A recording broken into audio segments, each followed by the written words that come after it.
caught myself. That's so hard. I got it ready.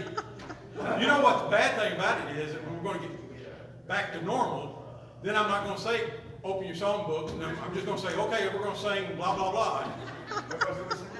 Yeah, what page? I don't want to sing blah, blah, blah. All right, well, let's all stand. Let's sing the first, second, and last verses of Redeemed.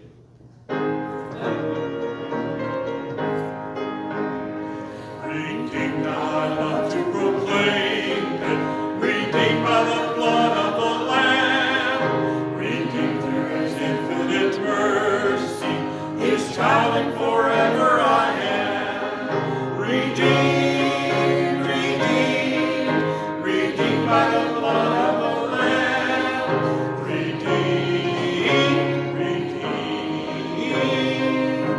His child and forever I am. Redeemed and so happy in Jesus, no language my rapture can tell. I know that the light of His presence with me doth continually dwell. Redeemed, redeemed, redeemed by the blood of the Lamb. Redeemed, redeemed, His child and forever I am. I know I shall see in His beauty the King in whose law I delight, who lovingly guardeth my footsteps and giveth me songs in the night. Redeemed, redeemed, redeemed by the blood of the Lamb. Redeemed, redeemed, His child and forever I am. Amen. It is good to see everyone in service tonight. We're glad that you're back with us. Looking forward to meeting together tonight, meeting with the Lord. I did hear from Miss Mary Ellen today, so I'll just go ahead and announce that right now. Get that out of the way. She said thank you, but they have plenty of food, so there will not be a need to bring anything by. So they are doing well. Pray for Brother Larry. He was in a little bit of pain today, so you pray for him that they'll be able to get that adjusted and get him where he's not hurting. She said thanks, but they're doing fine. So you do remember them in your prayers. All right, let's go to the Lord in prayer and open the service tonight. Ask the Lord to meet with us for the Chris. You want to lead us in prayer, please, sir? Father, we thank you for the many blessings that you provide this week, every day, Father. We just ask blessings upon this service this evening, Father, and each and every one here at home, Father. Be with those mentioned, Brother Larry, Brother Brody, little Brody. Need your hand on them, Father, and heal them, and be in a great position you are, Father. Just thank you again for everything you do, pastors, and delivers the message, Father. Lead, guide, and direct us. Bless the rest of this week. Thank you and praise you. Love you, love us, son, Jesus. Amen. Amen. All right, you can be seated. Second announcement I wanted to make. We found out something yesterday that we had not that we did not know, and it was an epiphany. I'm telling you, it was one of those moments. For those of you that are not aware, in Paducah, Kentucky, there is a Papa Murphy's Pizza. Now, if you don't know what a that's your brother, if you go by there, you'll understand what I'm talking about. Papa Murphy's Pizza is a pizza place that they do not cook the pizza there. You go and it's kind of almost like a Subway kind of thing. You just go in and tell them what you want. They put it together right there in front of you, package it up, send it home with you, and you bring it home and you bake it at home when you're ready. They make a stuffed. It's basically two pizzas sandwiched together, one on top of the other. It's called a stuffed pizza. I'm telling you, I'm not to make a laugh. I ate pizza Saturday, I could make a laugh. I'm going to make it halfway around. But anyway, I just, seriously, and all joking aside, that if you have a hankering for pizza, you're over that direction, that would be an excellent place to pick up some. I did tell the little girl, the young lady that was working there. I walked in, first thing I said when I walked in the door, I said, "How long have y'all been here?" She said, well, we've been open since January. I said, you have been open since January, and I am just hearing about this stuff. I heard about you today, and I'm here today. You know, and she started laughing. And I said, I'm telling everybody I know. Everybody I know is going to know about this place. So I'm telling you. It is good stuff. We've enjoyed it. Where is it? Where is it? It is, I don't know the name of the road. It is behind Home Depot there in Blue. If you go, you go past where IHOP used to be. I saw the rebuilding. I saw that. I'm food tonight. I don't know what to do with that. But you go past Home Depot, it's right in there in a little shopping center. How much is he getting paid? Yes, yeah, the bank there is across the street. So yeah, I'm just trying to let everybody know. So I'm trying to take it. You learn good things, you want to pass it along. It's just that good, Brother Phil. So it is just that good. You try. If you like pizza, you like it. You want to try it? You do. All right, eat it. They have been. And if you go, tell them Tommy Miles sent you. No, I'm kidding. We get nothing out of it. We get nothing out of it. But anyway, it was. It is that good. But anyway, I thought that was funny. Now to finish that story, I wish you could have been in the car with us. We were driving over. Matter of fact, we were on our way to going over to Sam's. We go by Sam's, and we stopped by on the way over there to see the Grahams. And we were headed that way, and Miss Christie got a text message, and she hollered. I almost went in the ditch. I mean, she yelled so loud. But she. Okay, maybe it wasn't quite that loud, but it's Father's Day, and I'm having fun. So you just give me a day. Can I have a day? But she did. She got all excited. So Miss Amanda, thank you very much for letting us know that. You made our day yesterday. Amen. And then I wish you could have seen the look on Miss Katie's face when we didn't tell her. We just bought it and brought it home. I walked in the door and she said, "Is that what I think it is?" She got all excited. I hadn't seen her that excited in a long time. But anyway, isn't it great to just be able to have a good time with the Lord? To enjoy life and enjoy what the Lord's doing, and have a good time. I'm so thankful for our church fellowship. I had the opportunity today, this afternoon, to talk with Casey. He called and talked with him and Matthias for a few minutes, and enjoyed our conversation, enjoyed our time together. Just he and I was still here uploading stuff from this morning, and he called, and we just he and I and Matthias. We had a little visit this afternoon, so we enjoyed that, and just look forward to many more years watching God do a work in their lives. I'm amazed at what God has done. You do the best that you can. You do the best that you know how to do, and you think about all of those things, and you pray that God will have His hand on them. And I'm so thankful. Now I understand He can make mistakes and do things. I understand that completely, but I thank the Lord for the path that they have walked thus far. All right, let's go ahead and grab a hymn book. I'm going to grab the hymn book. He's going to grab the hymn book, and we're going to sing. I won't say it. It's just going to happen. All right. All right. Well, tonight's message is brought to you by Papa Murphy's. You can remain seated. Let's turn the page. Papa Murphy's. Hey, could you get somebody to go? Papa Murphy's. Seth, get out there, call. Let's get some pieces. They close at 8. All right, let's sing the first, second, and last verses of When I See the Blood. I'm going to kill him.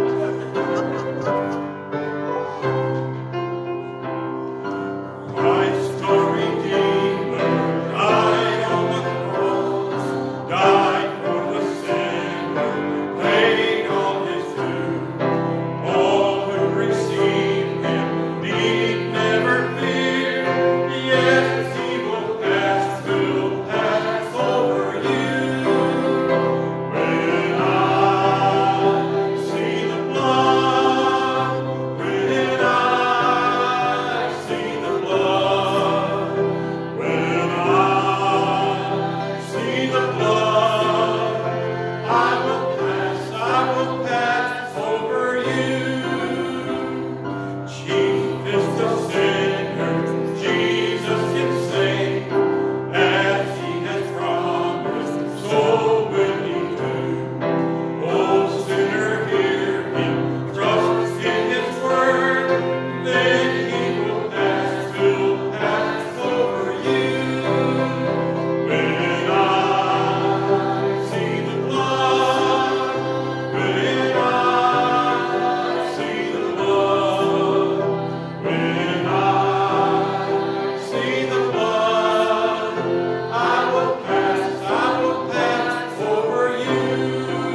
first, second, and last verses of We're Marching to Zion.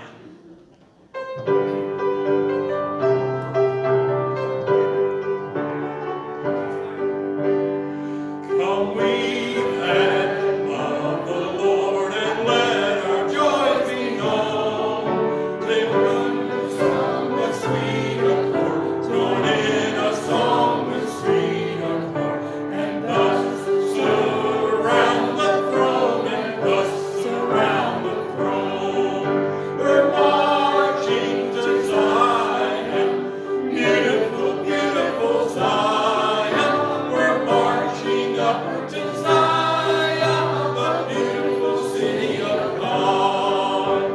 Let those refuse to sing who never knew our God, but children of the heavenly King, but children of the heavenly King may speak their joys abroad, may speak their joys abroad.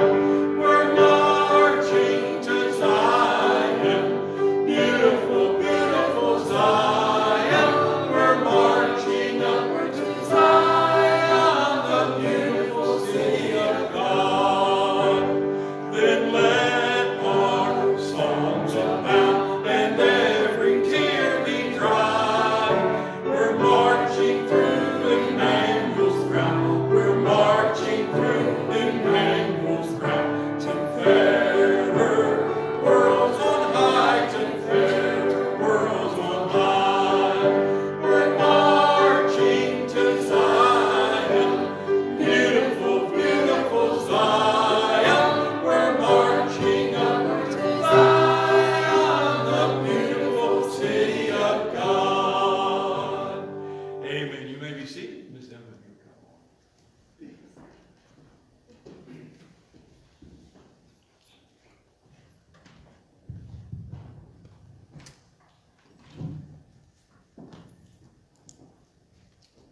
Well, good evening.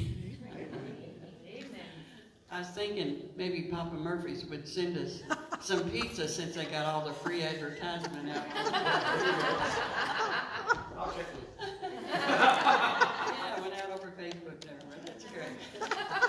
Well, this song I'm going to sing tonight is to get serious here for a minute. All this stuff that's been going on in the world today, I know it's been bothering me, especially if I watch the news. Yep. For a very long time. One day I just had to just keep it turned off, all of it turned off. No Facebook, no news, because it was really getting to me. And we just have to stop sometime and just give it to the Lord and know that He's still on the throne. Right. He's taking care of all this. Nothing takes Him by surprise. That's right. And we just have to remember that and keep the Lord on our mind, and He's going to take care of all this. We're going to get through this and come out on the other side, one way or the other, aren't we? Yeah. Listen to the song, How's God Doing?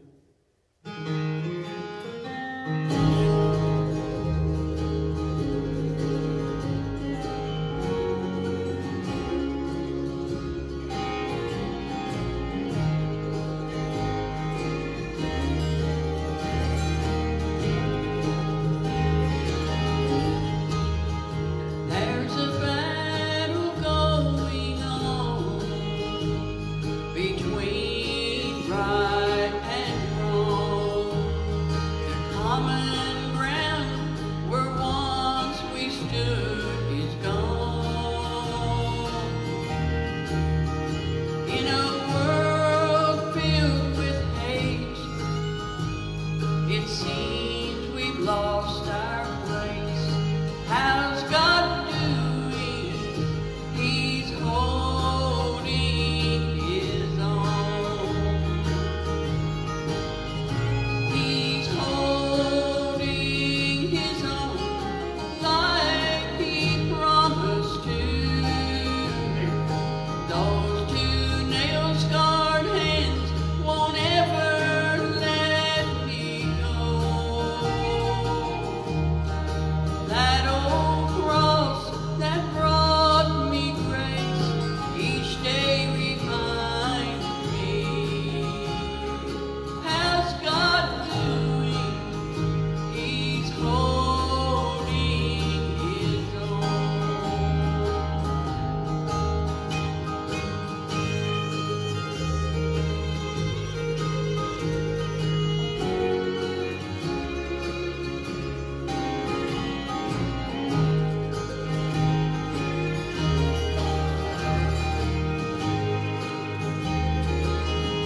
life toward home.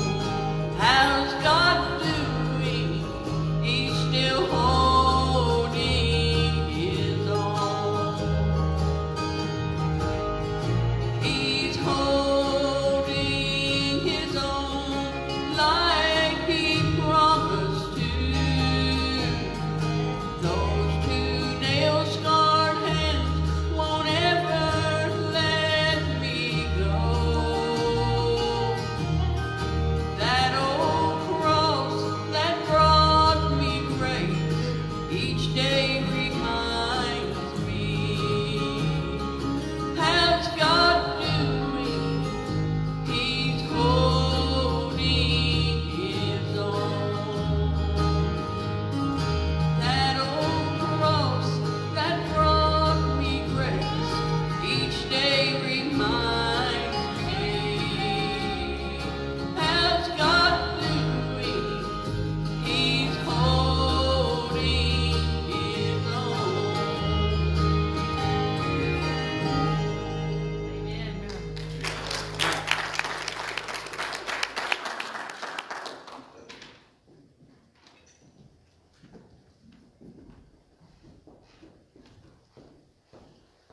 Amen. Take your Bible tonight, if you will. Turn to the book of 1 Corinthians. 1 Corinthians. I was picking, I know y'all find it hard to believe, but I was picking my wife this afternoon, and I have to lose that. And I was talking, well, not yesterday and today, and I was talking about the subject tonight for the message. And I told her that I was really struggling with how to deal with this chapter tonight. And those of you that have been following along kind of probably already have an idea of where we're going and what we'll be dealing with tonight. But I came across an idea yesterday that I think was the answer. So I think what I'm going to do tonight is ask Brother Mike Kaler if he would come up, and we'll let him teach this. He didn't even look up at me. He didn't want to do that. Amen. 1 Corinthians chapter number 7. 1 Corinthians chapter 7. We've been going through the book of 1 Corinthians. And as we look at the book of 1 Corinthians, we got into the place, we got through the introduction and we got through the niceties, if you will. And Paul really started to, under the inspiration of the Holy Spirit, begin to deal with the church of Corinth. And if you go back and you remember, you do a little review, you'll remember in chapter number 5, while he was talking about the sin of fornication, and that's where he started, verse 1, he starts off with, there's fornication among you that should not be named among the Gentiles. Now that's not exactly verbatim according to that verse, but that's the idea. But we learned in chapter number 5 that while the sin that he was dealing with was fornication, that the underlying problem in the church, because in verse 2 he comes right back and what does he tell them? The underlying problem there was their pride. There was open sin in the church, and because of their pride, they would not handle that. They wouldn't do anything. They just let it go. And he dealt with it in chapter 5. He dealt with their pride. And we learned in chapter number 5 that we as a church must humble ourselves before God, and pride has no place. Then we got to chapter number 6, and if you remember chapter 6, it dealt with lawsuits between believers. And that was the sin that he was dealing with in chapter 6. And that was last week. And we learned that the underlying problem there, while he was dealing with that open sin and that open difficulty, the underlying problem that he was dealing with was their selfishness. And if you remember last week, we talked about this thought or this idea, the passage, I'm not going to try to read it, we'll just from memory, we'll talk about it, but he talked about, that sometimes we need to take the hurt instead of seek our own way. So sometimes it's better for us just to, again, swallow our pride, swallow our selfishness, and for the cause of Christ, just take the short end of the stick and smile and go on. Sometimes that's the way it works. So he dealt with pride, and then he dealt with selfishness. Then I got to chapter 7. And I still have no idea. We get to chapter number 7. And the whole chapter, he's going to deal with marriage. And I began reading through this, and I'm thinking, Lord, can I just skip to chapter 8? I'll just, if you let me, I'll just smile and say it's chapter 8, and they'll just go to chapter 8, and we won't even think about it twice. And I just couldn't get the Lord to agree with that. So I began to look at chapter 7 and begin to read through that. And normally Thursday morning is my morning to look at and go over the passage that I'll be preaching Sunday. So Thursday morning, you probably wouldn't have wanted to been here, because Thursday morning I was just talking back to the scriptures the whole time. I'm reading thinking, Paul, would you please speak in English? Would you please say something that I can understand here? And as you start reading through it and looking at it.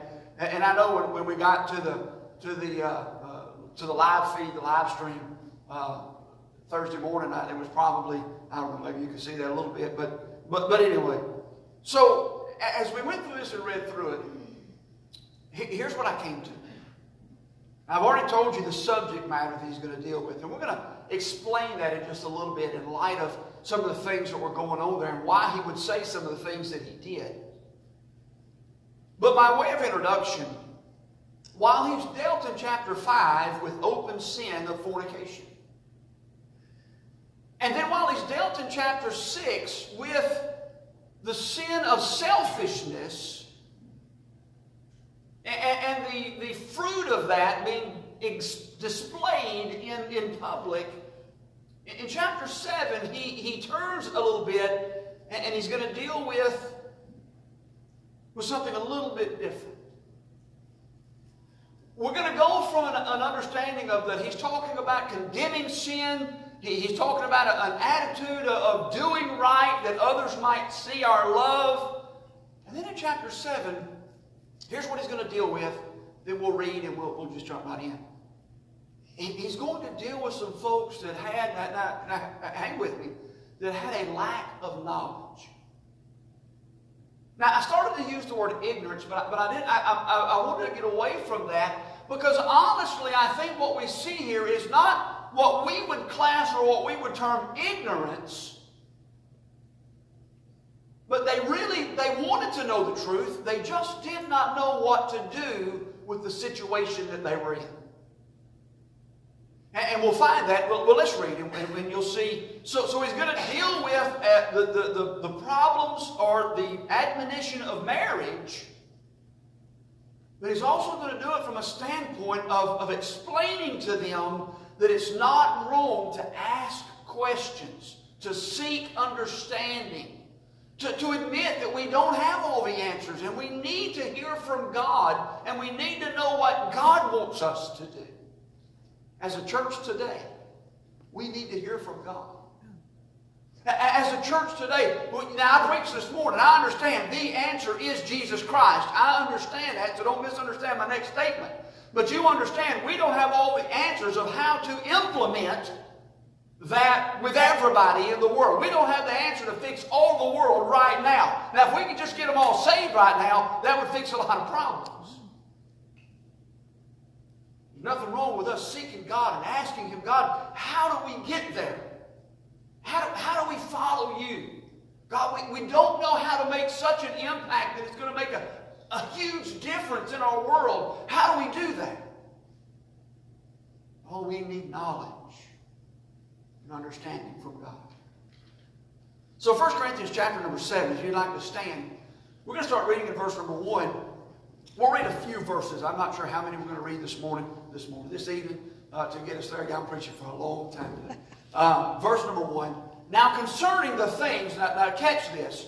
Now concerning the things whereof ye wrote unto me, it is good for a man not to touch a woman.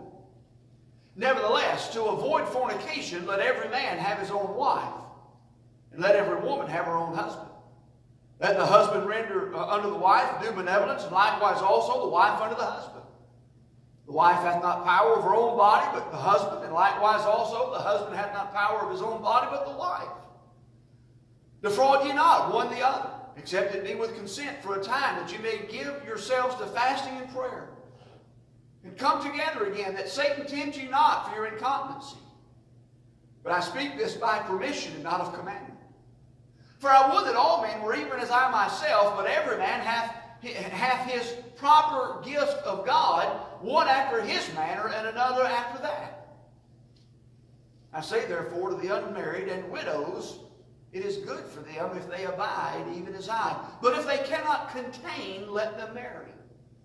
For it is better to marry than to burn. Let's leave off reading there. We'll pray and we'll jump right in. Father, we're thankful again for the day. What a joy it's been to be in your house. Thank you for great services this morning. We enjoyed a good fellowship and a good time together. So, Father, I pray that you'll help us tonight, that you will help our church, that you will give us exactly what we stand in need of tonight. Father, that you would uplift us and encourage us and give us grace. We love you in Jesus' name. Amen. All right, you can be seated. As we go through chapter number 7, there's a couple of, well, at least one thing that I want to mention that's not in chapter number 7. Now we're going to clear the water, clear it right now. We're just going to get it out of the way, and everybody can breathe easily. All right? The one thing that is not mentioned in chapter number 7 is divorce. It's not there. It's not mentioned. So we're not dealing with that tonight. All right? So we can all relax a little bit. I mean, I know in churches today, that's one of the hot topic issues. You want to make folks mad in a hurry. You start talking about that issue. Now, it's not that I'm scared of it, not that I won't talk about it, but it's just chapter 7 doesn't deal with it. It deals with some results of it, and but it doesn't specifically speak about divorce and whether it's right or wrong, or when to do it, when to not do it, that kind of thing. So we'll just clear the air of that right now. But if you go back to verse number 1, he tells us what's happening here in this chapter. He said, now concerning the things whereof you wrote unto me. See, undoubtedly these folks were having some struggles in their life. Now, if you go back and you study the history of the city of Corinth, you might begin to understand a little bit about their struggle. You would find out that the city of Corinth was wholly given over to idolatry. And there were large temples in Corinth. Now, I don't want to go too graphic with all of this because it can get very racy. But in these temples in Corinth, one of the main ways that they worshipped in these temples, it was a very fleshly ritual. Matter of fact, the priests and the priestesses of these temples were prostitutes. That's what they were. And they would offer themselves to the worshipers there as a duty and a ritual in their worship to this pagan god.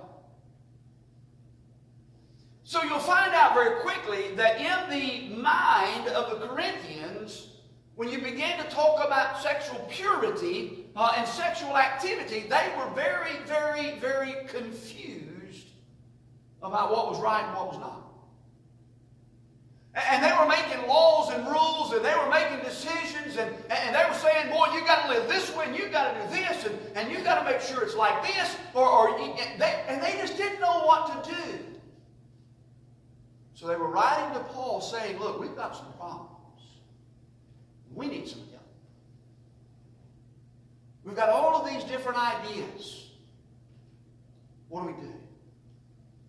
So if you'll study chapter 7 and you'll look at it, and I don't know how far we'll get tonight, but we'll be mindful of the time. But as you go through chapter 7, you're going to find that he deals with basically 3 things in chapter number 7. He's going to deal with married folk. He's going to deal with widowed or widowers. And then he's going to deal with unmarried, or the way it's mentioned in the scriptures, the virgins, those that are unmarried.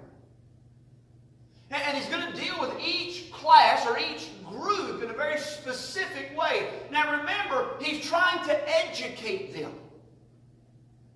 He's trying to help them understand that God has an order and God has a plan. And if we would understand this, and I think the overriding teaching tonight for us as a church It is to understand that God has a purpose and God has a plan in everything that happens. And while we make decisions and while we may get confused and while we may have things what looks like maybe a little bit messed up, if we will focus on what God says, He'll give us an answer about how we can live our life. Remember, pride, He dealt with that. Selfishness, He dealt with that. So tonight He's going to deal with knowledge. Oh, that we would seek the Lord. Now here's the kicker. Here's the kicker. God can give us all the knowledge we ask for. But it's what we do with that knowledge that makes the difference. The first thing that you'll have the opportunity to do is you'll have the opportunity to receive or reject the knowledge of God. Second thing you'll have the opportunity to do, once you make up your mind if you're going to receive or reject the knowledge of God, then you'll have the opportunity to decide what you're going to, are you going to act upon it? Are you going to do something with it? As a church, it's my goal or my desire that we learn the principle of hearing from God, hearing the knowledge of God, and adjusting our lives to what thus saith the Lord. Instead of taking what God says, filter it through what we want or what we desire and what we think, and adjusting what God has said to what we think. Now, with that in mind, we're just going to jump right in. And the question is asked here, and we're never given the exact questions, but by the answers, we can kind of figure out the questions that were asked. So it's generally thought, the idea that the question that is asked here is number one, is it lawful to marry? And then number two, is it expedient? Is it best to marry? Because you had so huge extremes. You had dads that had grown up watching this sexual impurity and sexual immorality that had young daughters who were virgins, and they had said, you are never getting married, you're never getting out of the house. Because they did not want their daughters to be defiled by this immorality that was going around in their city. They had gotten saved, they were born again, and they were not going to let their daughters get involved in that. And that stance was a little harsh. There were others that said, well, we've already been involved in this circumstance, we've already been involved, and our purity has already been lost, and we've been ruined, and we're useless in the eyes of God. That could not be further from the truth. Then there were others that still were dealing with the results of immorality in their life. And they were trying to figure out how to fix the problem. They just wanted answers. So we'll deal with a few of these things today as we go through this passage. He starts off in verse number 1, and he answers the first question very quickly. Verse number 1, he said, now concerning the things whereof you wrote unto me, it is good for a man not to touch a woman. Now, gently. When he says right there not to touch a woman, he's literally talking about the excitement that comes from the closeness of a male and a female. And he says, listen, it is good, it's a good thing for that not to happen. If you're going to choose celibacy, if you're going to choose to not marry, if you're going to choose, hey, listen, that's fine as long as that's God's will for your life. Now, there's a whole passage, and I don't know off the top of my head, I forget exactly, it might be in Corinthians, we may get there before it's all said and done, but there's a whole passage in the Bible that talks about this one word. It's called eunuchs. That's a very interesting passage of Scripture. And basically it kind of goes along with what we're talking about tonight, because it talks about there were some eunuchs that were made of God, there were some eunuchs that were made of man, And there were some eunuchs that were made of themselves. And they chose that lifestyle. And it has everything to do with their, for lack of a better phrase, with their sexuality.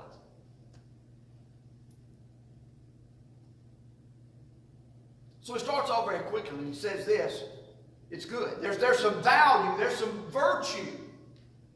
And I'll say this. All of us need to start off with that mindset. It is good for a man not to touch a woman. It is good for some spiritual and physical purity to be taught and expected in our households. Well, preacher, you don't understand. You haven't had young kids for a long time. And you just don't understand what society's like. Yeah, but I have a Bible. Right. I have a Bible and I understand what God says about purity. And I understand what God says is still right and proper. So it starts off in verse number 1. He says it's good for a man not to touch a woman. But he doesn't stop there, because he goes on in verse 2 and he clarifies himself and he says this, nevertheless, to avoid fornication, let every man have his own wife, and let every woman have her own husband. Now again, he's even already dealing with the questions that they're asking, because now he's saying, listen, it's okay. If you're not going to marry, that's fine. But that means if you choose not to marry, that means there's going to be some consequences of that you're going to have to live with for the rest of your life, or for as long as you remain unmarried. And for lack of a better term, just smile if you understand what I'm talking about, that means purity. Or okay, we'll use this word, abstinence. But he says in verse number 2, nevertheless, to avoid fornication. If you cannot handle that, if the desire, if the draw of the flesh is just more than you can handle, boy, we could stop right there and preach a while on the draw and desire of the flesh, couldn't we? What's quiet in here? We could preach for a long time on how our world and the industries have figured out that they can use the female body, or the male body for that matter, and sell products because that stirs the emotion.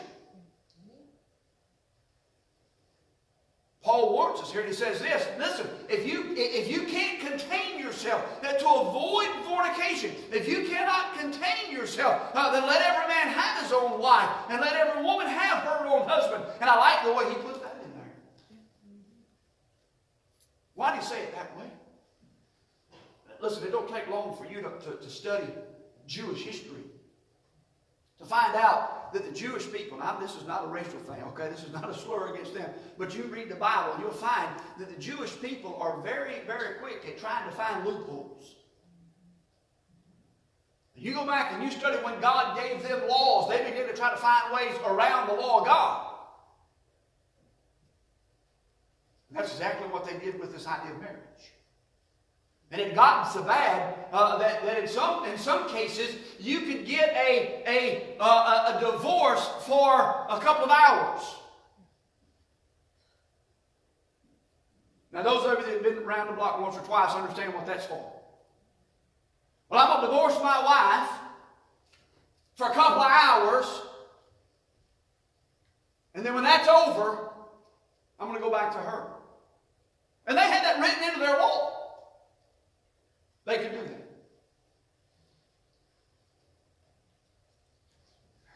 Well, I thought I wasn't going to get on this, wasn't it? What did Jesus say about divorce? He said, Moses gave you this writing of divorcement, but from the beginning it was not so. And he did this for the hardness of your heart. And he said, what God's joined together, let no man put asunder. Now, he did say, save from the cause of fornication, and that's a whole other bowl of wax to get into. But we need to understand as we're going through this, he's being very, very deliberate and very careful about saying, listen, if you want to remain unmarried, that's fine, that's okay in the Lord. But if there's a physical desire or that's not your gift, and we'll we'll see that later, that's not your gift of God to remain unmarried, then you need to find a wife or you need to find a husband before it turns into sin.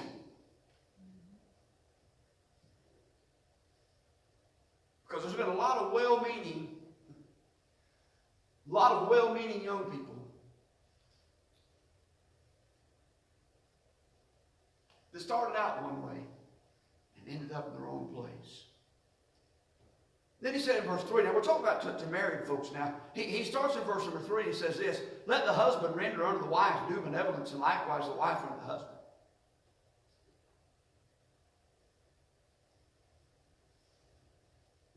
He's already told them, and I wrote this down, and I forgot, I'm going to back up and say it and connect it with where we're headed. I wrote this down because he said this this is what he was saying in verse number 2. For necessary protection of decency, let those who must have their own spouse. Now that wasn't a second prize. He didn't say the goal is to remain unmarried. But if you can't reach that goal, that's not what he's saying. He's saying, he'll clarify that in a little bit. He's saying there are some that have this gift, that have this ability to remain unmarried.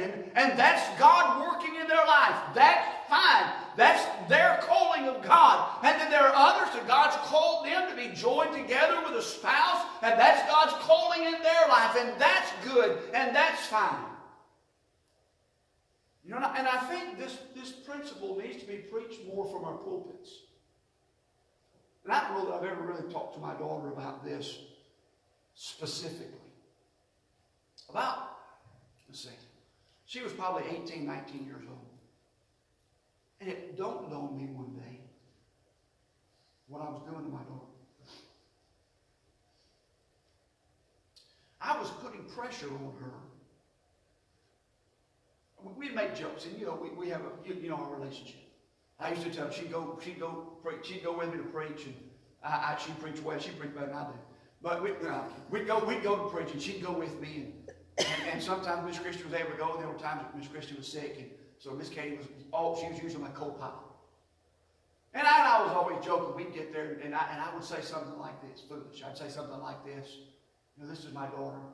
She's 19 years old. Any of you guys that are interested, I'll be standing at the back with applications after the service. Now, I said that just to kind of pick at her,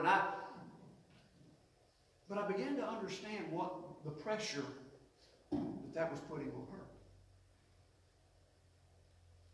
I used to pick her and say, I'm sending you to Bible college. I'm going to send you to Bible college to get one of them MRS degrees.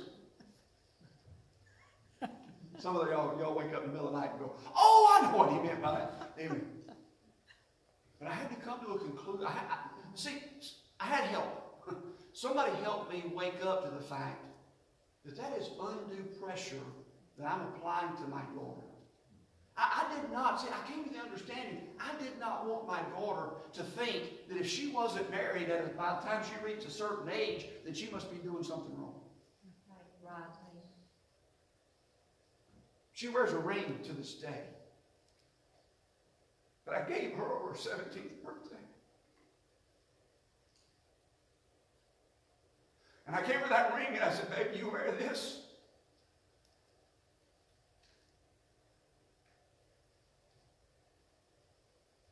As long as you need to.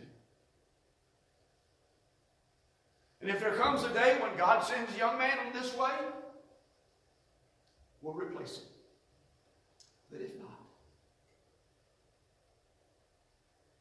But if not,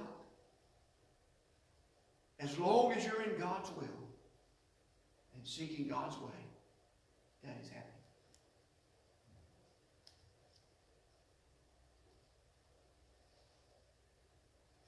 We've got to get to an understanding of the proper use of knowledge. See, I got caught in the trap of this is just what you do. You graduate high school, you find you a college you go to. Hopefully you graduate college first. And then one of them old hair-legged boys that you meet at college, you end up married and Dad don't like him, but he accepts him anyway. I know, I got a father-in-law. And I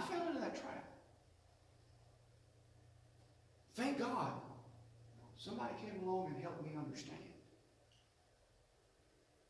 that there's a bigger plan of God involved here. And that's what we're dealing with tonight. I looked at it and I struggled with this chapter all week long, and I prayed, God, why am I dealing with this? What are you trying to teach us?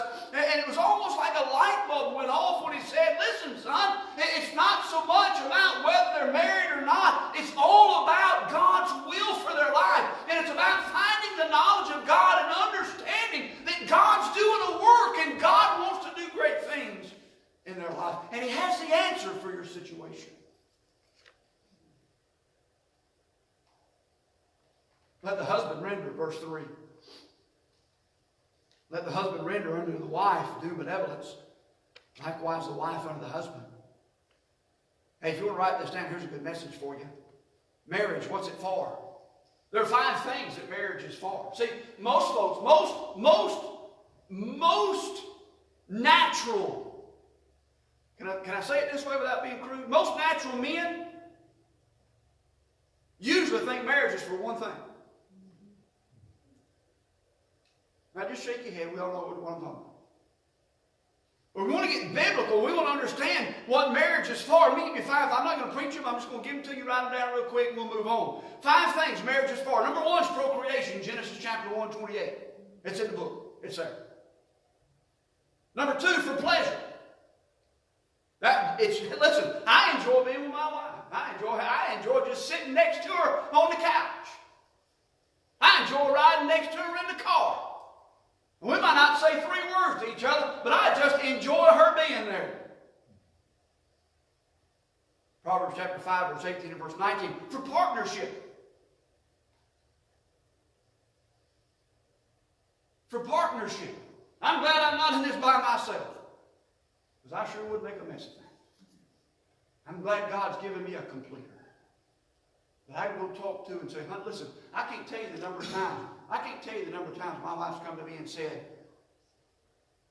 you need to watch out. And I've said to her, oh, no. And she said, you need to keep your eyes open. If I'm smart enough to listen, she's been right more times she's been wrong.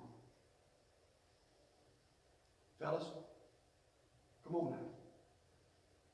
Those of us that are married, God has given us a wife for a purpose. When God said in the Proverbs, he that findeth a wife findeth a good thing, he meant it. And ladies, if you understand, you got a good thing too. Partnership. Number 4, the picture. The picture of marriage. What a great picture marriage is. That marriage relationship. That unconditional love. You see where that's going? The unconditional love in a marriage. You think Miss Christie and I have never disagreed? You think we've never had our moments?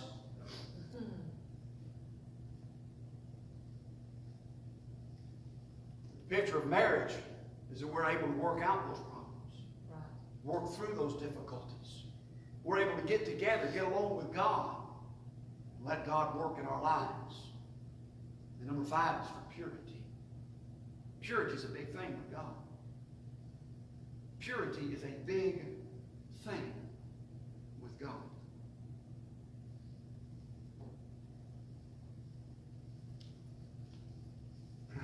I wrote this down. So some of these things I got to write down, so I'll think of them. I'll never get them right again. But I wrote this one down. This is a big one. Being mindful of our wedding vows.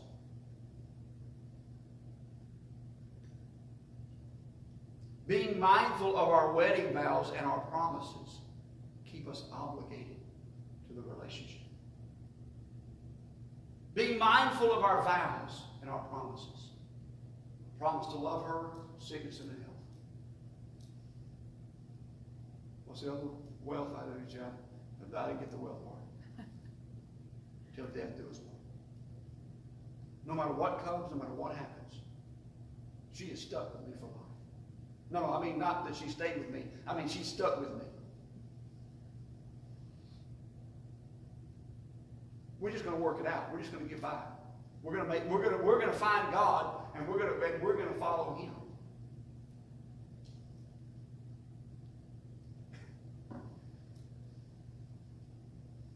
I'm telling you, I struggled with this, folks. It sounds like y'all are too. All right, verse number 4. The wife hath not power of her own body, but the husband likewise also. The husband hath not power of his own body, but the wife.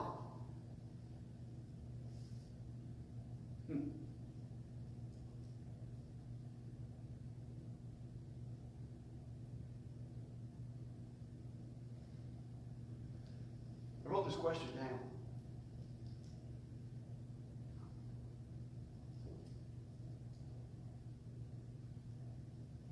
Verse number 4 really, to me, boils down to this one question. What does your spouse need? What does your spouse need? There's a book. I think I have some in my office. There's a book about the 5 love languages. Yes. Do you know what your spouse's love language is? Some folks respond to praise. Some respond to touch. Some respond to gifts. What's your spouse's love language? Do you know? You might want to find out. Because it helps in your relationship. Well, I'm not married, preacher. Well, hang on. We'll get to you in a minute.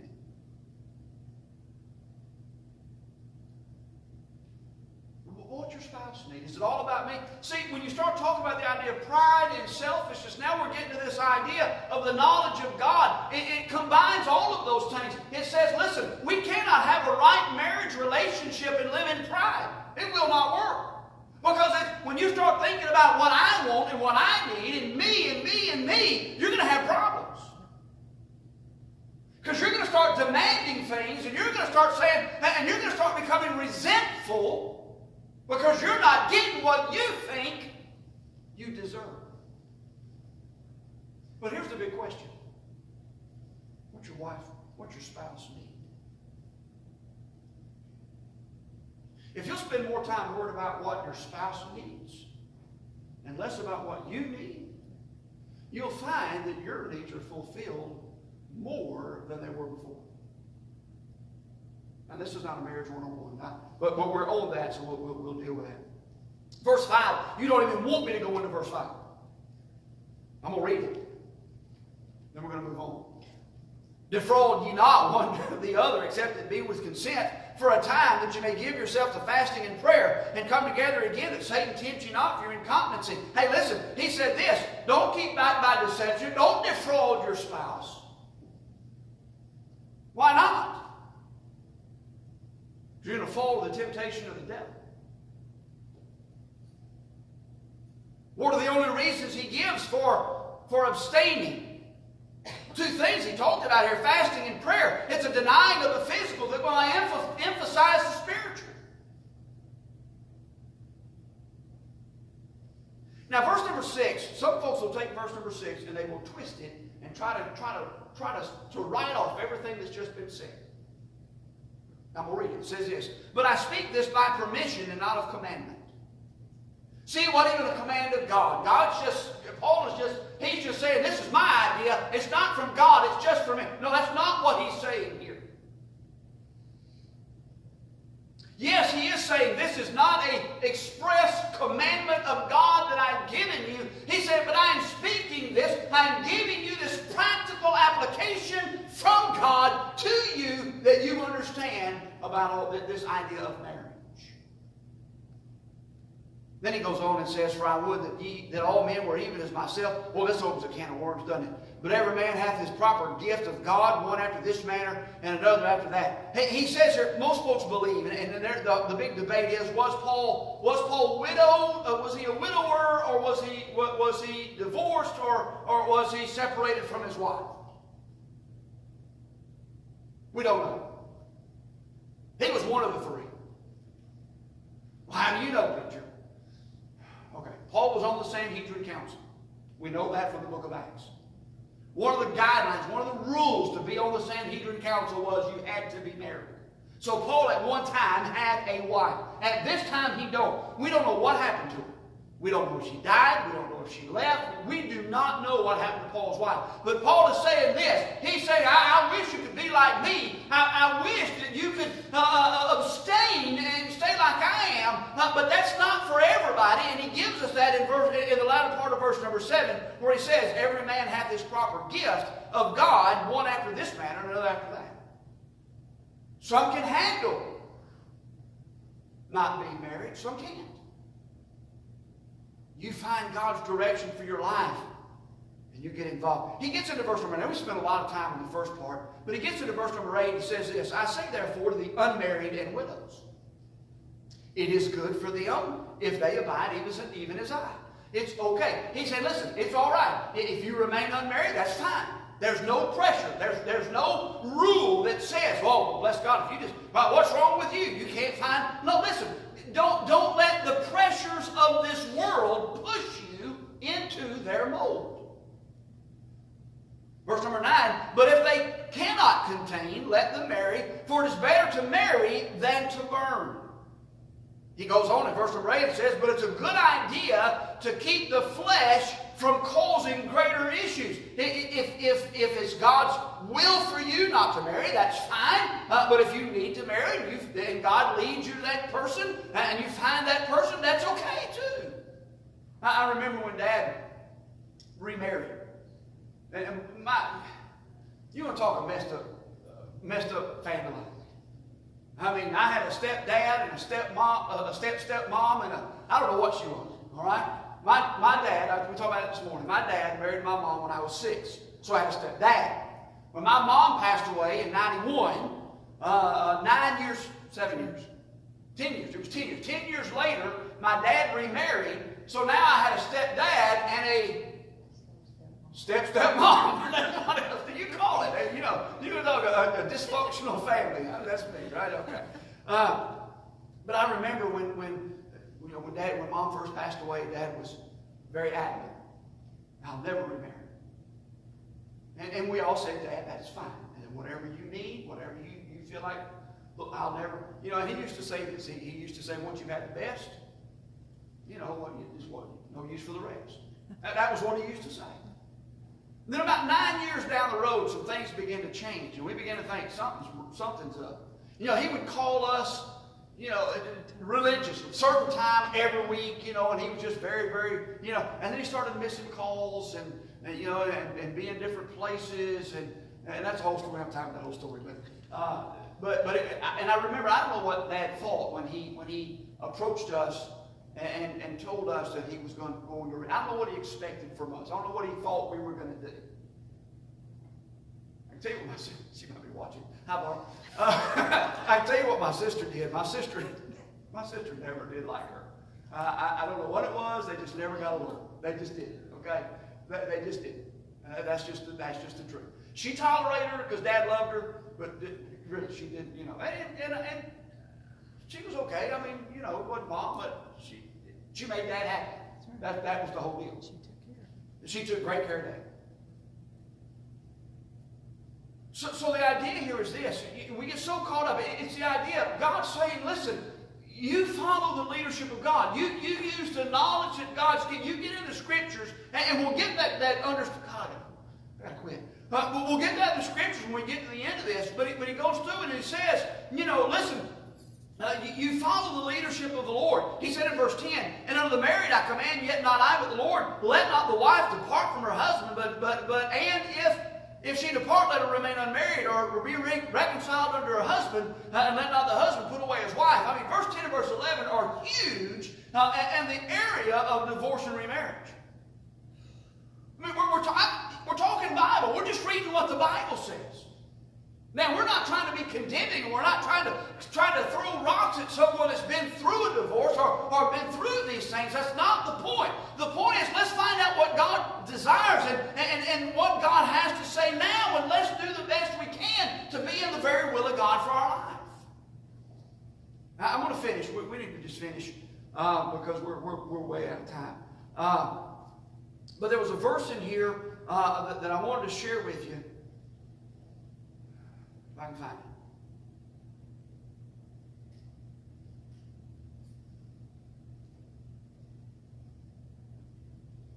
And I just thought about it. I can't put my finger on the verse.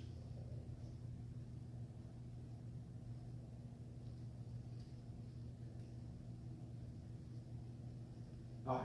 I'll find it and we'll talk about it later. But he goes on and says this. Listen, as we start seeking the knowledge, and he's answering the question. My whole point tonight was this. They asked some questions from the Lord. They asked Paul questions about what do we do in this circumstance. We were in this place where all this stuff is going on. What do we do? And here was Paul's answer. Paul's answer was, you get the mind of God and you follow what God would have for you to do. Whether it be married or remain unmarried. Whether it be as a widow or a widower to remain unmarried, or if God brings another spouse. And then the last part that he deals with, we don't have time tonight, but he'll deal with those that are virgins that have never been married. And again, he says the same thing to them. If you can remain, remain. But if you can't, and God sends a spouse, and you use the knowledge that God's given you. The verse that I was thinking about dealt with the unmarried. I think it was at the end of the chapter.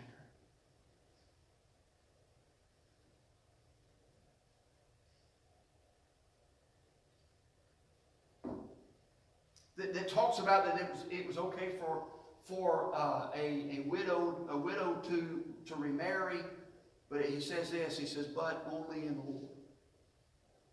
The idea is to get the mind of God and follow what God wants us to do.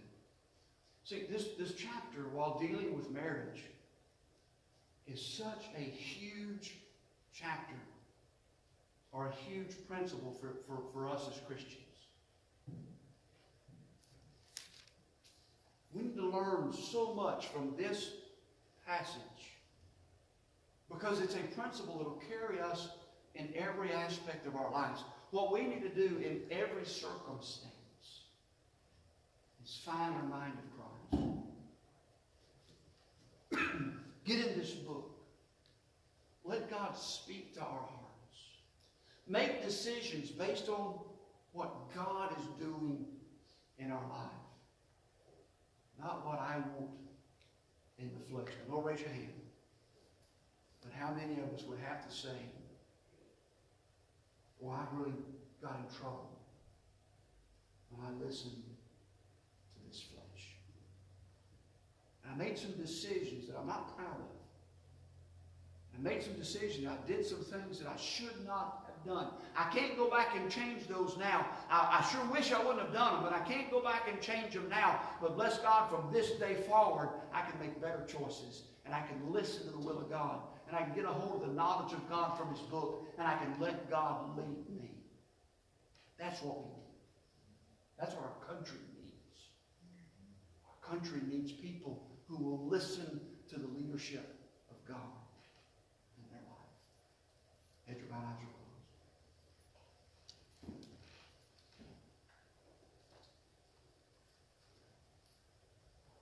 I'll challenge you to go through and read the entire only 40 verses in this chapter. I'll encourage you to go through and read the entire chapter. And ask the Lord to give you wisdom and direction, not just in this area of relationships, but wisdom and direction in seeking the knowledge of God and what He would have for you to do. I don't know that I've ever apologized to my daughter for all those years of pushing her. Well, I'm glad she didn't make a decision based on what she thought Daddy wanted. Just as wrong as that would have been is us making decisions based on what we think other people want and other people would do. No, we need the mind of Christ. We need the mind of God. Father, we're thankful for the day. What a joy just to be able to spend some time in your book. Father, I pray that you'll lead God and direct us. Help us tonight. As we seek your face, give us wisdom. Give us understanding. Help us as we face things ahead in life that we would never dream that we would face. Father, through submission, through humbleness, through putting you first in our life, we can have the mind of Christ. Give us wisdom in Jesus' name. Let's all stand. Heads bowed, eyes are closed. Maybe there's a circumstance in your life that we didn't even touch on tonight.